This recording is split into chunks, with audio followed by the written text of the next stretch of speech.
Hello বন্ধুরা, globe Bangla YouTube চ্যানেলে আপনাদের স্বাগত জানাচ্ছি। মুখ্যমন্ত্রীর হুঁশিয়ারিতে ইতিমধ্যেই বাজারে কমে গেছে আলুর দাম, সেই সাথে কমেছে শাকসবজির দামও। এই বিষয়ে আমরা বিস্তারিত ভিডিওটিতে আলোচনা করব।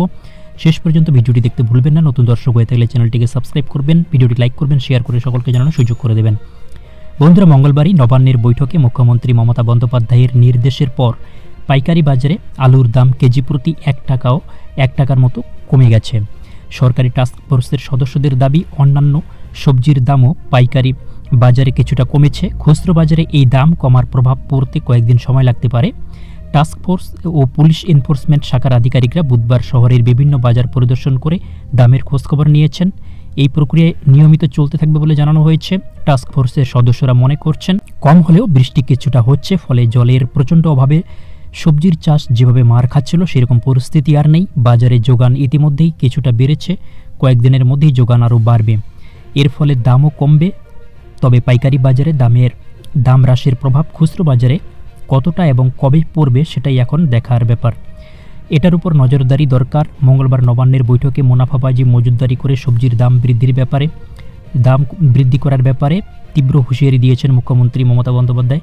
বিভিন্ন খুচরো বাজারে দামের মধ্যেই এত পার্থক্য কেন হচ্ছে সেই প্রশ্ন তিনি তুলেছিলেন। পুলিশ এবং টাস্ক ফোর্সকে এই বিষয়টি নজরদারি করার নির্দেশ দিয়েছেন তিনি।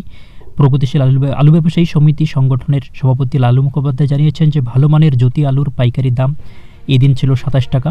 মঙ্গলবারের তুলনায় দাম কেজিতে 1 টাকা কমেছে। তার বক্তব্য, পাইকারি বাজারে আগেও যা দাম ছিল তাতে কলকাতার খুচরো বাজারে 35 টাকা কেজি দরে জ্যোতি আলু বিক্রি হওয়ার কথা নয়।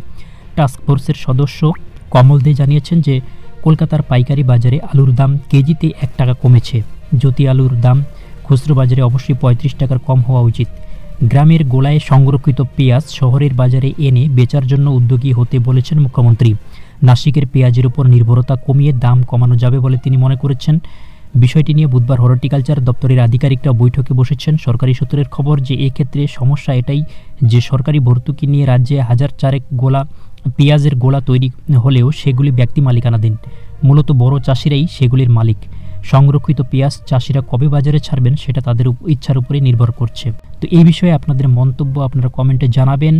আলুর যারা চাষি রয়েছেন, আলু ব্যবসায়ী, সরকারের দাম নিয়ন্ত্রণ এর বাজারে প্রভাব কতটা পড়তে পারে, আপনাদের মন্তব্য অবশ্যই কমেন্টে জানাতে ভুলবেন না।